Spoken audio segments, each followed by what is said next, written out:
All right, welcome to episode 133, I think, assuming my count is right, of Lego Marvel Avengers.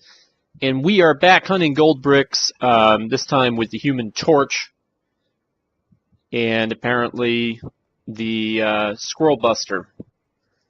Probably not going to be able to use the Squirrel Buster for much here, so let's go ahead and switch to somebody more useful. I'm thinking, how about Shuri? Okay, so it's kind of a time thing. You need to pull down the lines and then very quickly target each of the little holes. As long as they're targeted and filled, the things can't come back down.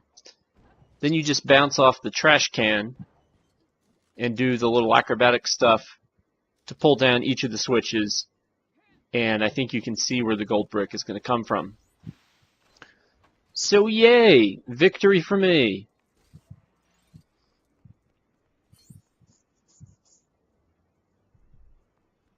And with that in mind, we go over to the next gold brick, which is down here in a underpass or car garage.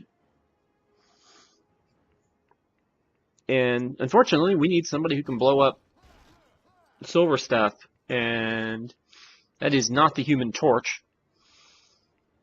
It's also not Shuri. I was also kind of hoping Shuri would take the time to walk over where I was, but she's evidently not going to do that. So we need to go over and grab the Iron Patriot.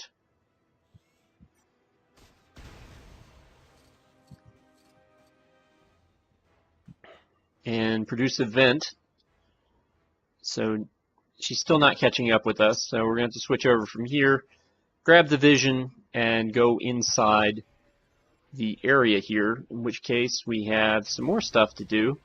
Now, the vision can use shield monitors, I think, but I'm not certain, considering they wouldn't let the Falcon use them. So I'm going to switch characters anyway, as soon as we construct this little handle. And I'm going to change over to Shuri, who finally decided to show up. And from Shuri, we're going to go and find a character, a very familiar character, as we were him just a little while ago. The Iron Patriot running up using the shield station to unlock the gold brick. Today is May 18th, 2017. Give you a timestamp. Just a little while ago, they announced what probably will become the key feature of Sonic Forces, the current 3D Sonic game that's anticipated to come out the holiday season of this year. Basically, Sonic Team has pulled the same trick that Dimps pulled with the Dragon Ball Z fighting games. And they have decided to allow people to create their own characters and incorporate them into gameplay. Now, we don't know if this is a marketing ploy. Well, I mean, it's a marketing ploy. It's a marketing ploy either way you want to look at it.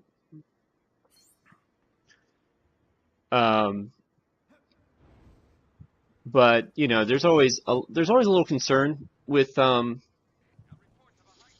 created characters. Like, some people believe that you're giving us created characters because you're not giving us something else. I think most people were pleased with Xenoverse. I mean, it was not a perfect game in some of the things that it did and some of the ways it handled content. But I think most people thought that it was a breath of fresh air compared to what had happened to Dragon Ball Z fighting games previously. Possibly since Budokai 3 way back in the mid-2000s. Depending on who you talk to. And Dragon Ball Xenoverse 2 came out, and they played a little bit. They fixed some of the stuff that went wrong in Xenoverse 1, but mostly Xenoverse 2 is not its own game. It is Xenoverse 1 with a little bit more spit and polish.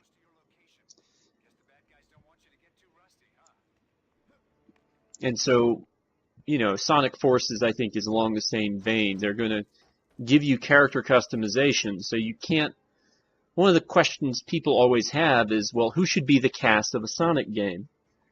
And once you get past Sonic, it's not. It's always a debate. Who should be there? You know, it's like, oh, Tails should be there. He's Sonic's, you know, traditional partner. Or, well, Knuckles should be there because, you know, Tails was kind of easy mode in those games. Knuckles was the true challenge in some of those early Sonic games. Or Amy should be there because she's a female counterpart to Sonic. Or they all should be there for these reasons. Big the Cat should be there just to mess with people, you know, that kind of thing. And I'm not really sure that those arguments are necessarily worth having, but this created character mode pretty much allows you to bypass them. Because from what I understand, there are going to be cameo appearances by certain characters in the game anyway, but you're going to be able to play as classic Sonic, which will please the classic people. You'll be able to play as modern Sonic and one of his varieties. We think it's Boost Formula Sonic, but, you know, nothing's certain yet. And then you'll be able to play as a third character who will be able to take advantage of wisps, take advantage of... looked to me like they had flamethrowers and guns, or something akin to that. Maybe I was just watching some of the wisp powers firing off. But that tells me that, you know, you want to have Shadow in your game, go for it. There's a hedgehog, one of the created character builds, kind of like the race builds in Xenoverse and Xenoverse 2, is going to be Hedgehog. So I would imagine Shadow would be a fairly easy thing to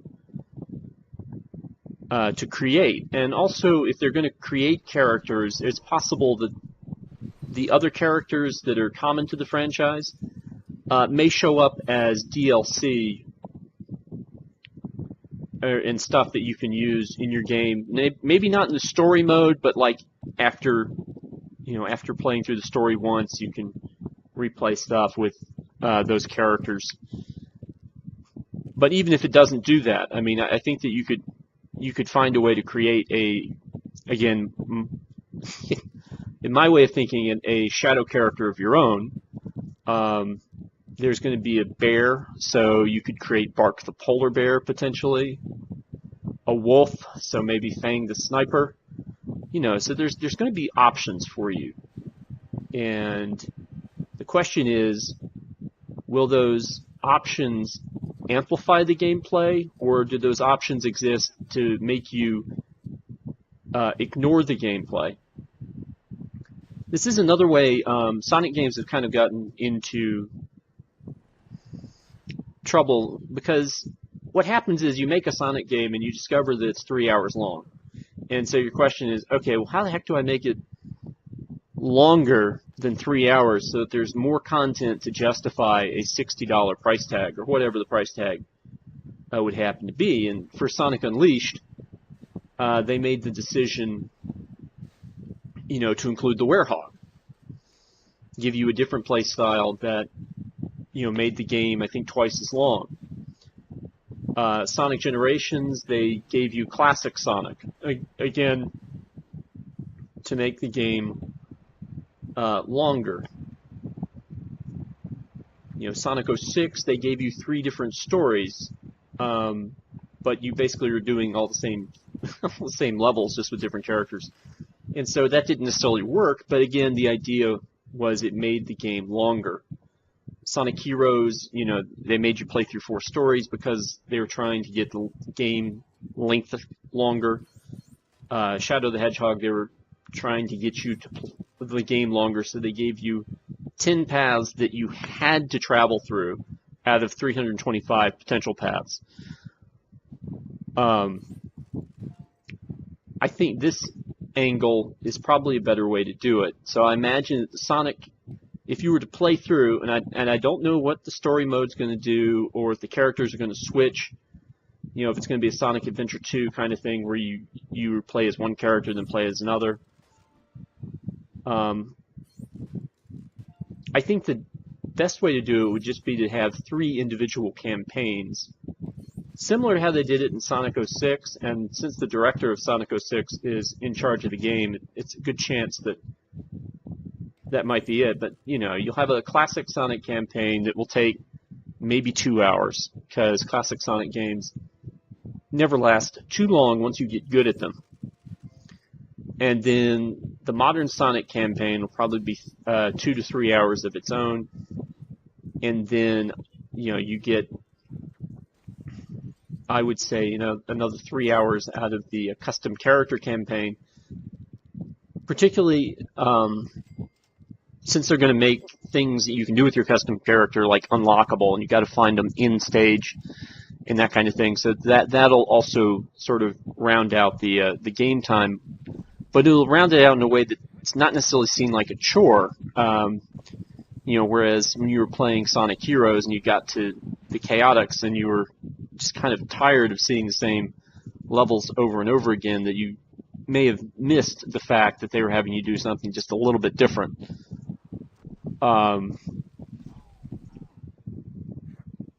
But, you know, I'm looking forward to see what Sonic Forces has to offer. I might get the PC version. I am not investing in a current gen system, whether it's the PlayStation 4, the Xbox One, or the Switch. I don't have the money right now, and if I'm going to be spending money on anything, there are things that are a little bit more significant to life, you know, like Transformers figures. I just bought the Titans Return Voyager Megatron off eBay, just because I was looking for a Voyager-sized Megatron figure that looked decent. But that was my first Transformers purchase since like February of this year, and it will be my last as far as I'm aware until certain circumstances change. So what I'm going to do is I'm going to keep doing games that are related to my Xbox 360. I have a bunch of footage. I keep saying this. I've got footage of both Marvel Alliance games. You know, I've got, at one time I got up to, I think, like episode 13, right before the Mandarin mission. And then I'm going to go back, and so I can go back and show the rest of that off as soon as I'm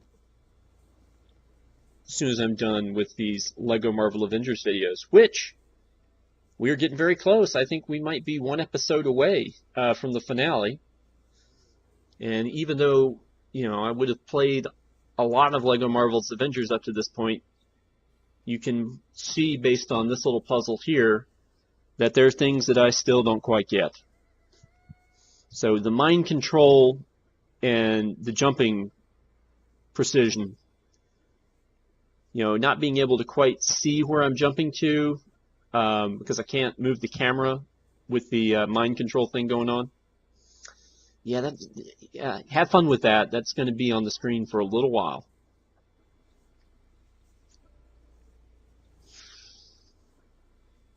So, anyways, I'm not going to get a Switch, not going to get an Xbox One or a PlayStation 4. Not going to get the Scorpio or whatever it is, purely to play Sonic Forces. I'll wait for a PC release. I might not even do it then. If I see if the usual suspects who I know will show the game when it comes out on their channels, if it doesn't look quite right from theirs, I'm not going to go for it. I waited for, on Dragon Ball Xenoverse, I waited to see some of the first videos on that before I purchased that game. And it just looked like they were having too good a time. So, you know, I had to get it, and I did, and I'm glad that I did. I enjoyed that. I enjoyed a lot out of that game. I created, I think, 6 characters. No, 5 characters of the 8 slots. And the ability to transfer the character to Xenoverse 2 was the only thing that seriously made me consider, you know, getting a new console, just to be able to use or have my old character from Xenoverse 1 interact with my new character from Xenoverse 2. I've been watching the Xenoverse 2 DLC kind of come out. I mean, they just released BoJack and some more stuff from Dragon Ball Super.